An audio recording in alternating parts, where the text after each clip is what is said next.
দেখবেন বাজারে যে জিনিসটা সস্তা সেই জিনিসটার থেকে যে জিনিসটা মূল্যবান সেটার প্রতি মানুষের নজর বেশি থাকে।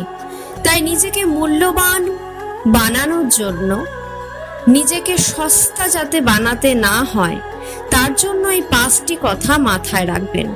প্রথমত, নিজের সবকিছু ভুলে পরের উপকার করতে যাওয়া বন্ধ করুন।